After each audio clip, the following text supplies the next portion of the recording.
Britt. Yes. I love a film that can just transport you somewhere else. Yeah, somewhere cool. out of your imagination. That's just what Tomorrowland does. Yeah. What was your initial reaction when you first saw the kind of futuristic Tomorrowland?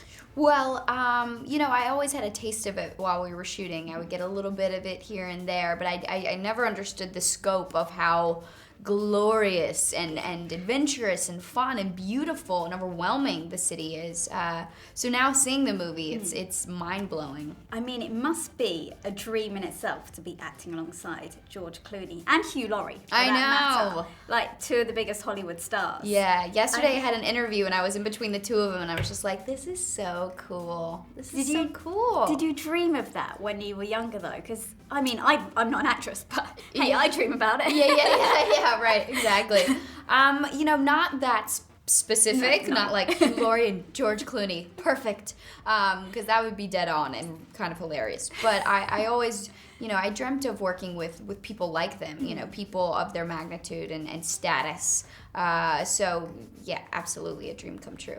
And then on the other scale, you've got Raffi, who, young 13-year-old Brit with, fresh face. Yeah. What was she like? Because she comes across as so mature in the film. Yeah. And she's so young. Yeah, well, she is very mature for her age, but not in that way that's like disarming. She is very childlike and she has such a beautiful soul. Like Raffi is one of my favorite people in the whole world. She's so great at her job. She's so professional, and she's such a good human. I think she really is truly like the product of a perfect upbringing.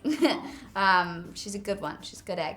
And much like your character Casey in the film, where she keeps her dad's cap with her, is there any item which you keep with you at all times? Yeah, I mean, there will be, I'm not as adamant about it, but I carry around a blanket a lot. I'll travel with it. Like, I didn't for this trip because it's like 2 weeks, but if I'm moving to Vancouver for a shoot or somewhere else, then I'll bring my blanket because I love my blanket. Mine's a Backstreet Boys keyring, but Oh we my won't tell you on that. God. We won't tell you on that. It's fine. Wow. You just scored some major points with me.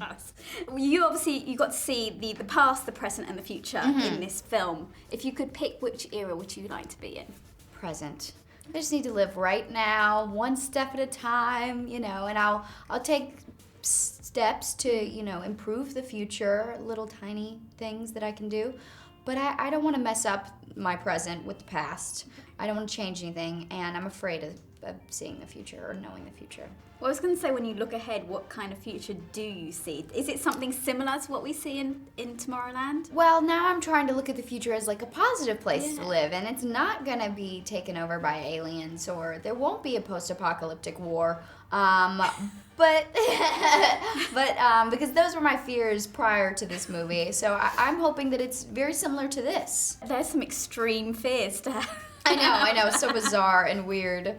But that's just me. And I love the use of the Eiffel Tower in the film. Pretty extravagant. Yeah. Do you think there are any other famous landmarks that are masquerading as something else? I was talking about this recently, but I think Mount Rushmore, like that would be really cool if there was like a hidden society inside of Mount Rushmore with all the like president heads, like if it would just open up.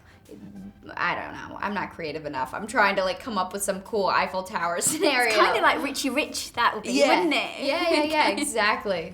And obviously we've seen you kind of taking this leap now. So you're doing a lot more movies. You came from Under the Dome. I remember watching you in. How much have you seen that change between doing the two, and which do you prefer? Well, I love television. I think it would be ideal if I could just kind of switch back and forth between the two, always, forever. It's a little more difficult than that, but there are two different types of storytelling. Just because with television, you never know where your character's journey is going to go, and with movies, you have a grand plan. But I don't think I have a favorite. I like them both. And like I said, you've worked with George now, you've worked with Hugh. Who else is on that list of people who you would like That's it. We're done. Just call it a wrap there. No. I think it would be cool to work with like some very like some women, like some really awesome, powerful women actors, like Meryl Streep or Natalie Portman or Reese Witherspoon, people like that. Well, your character is a strong female character. She's tech savvy. She's commanding. I mean, it must be great. I mean, it's not something we should have to point out, I guess, in this day and age. It's great that you are playing a strong woman. No, that's such a good point, and that's always kind of what I like to say.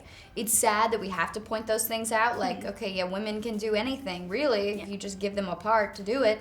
But it's very cool that this is a role and that I was able to play it, and she's so dynamic and dimensional, so it was fun to play all her different little quirks and things. Well, listen, I've got my Tomorrowland badge, so I'm hoping they'll let me in because it looks like a world which I want to be in. Come on in. So good luck with it, Britt. Thank I hope you. it goes really well. Thank you so much. Thank you. Take care. Yeah, you too.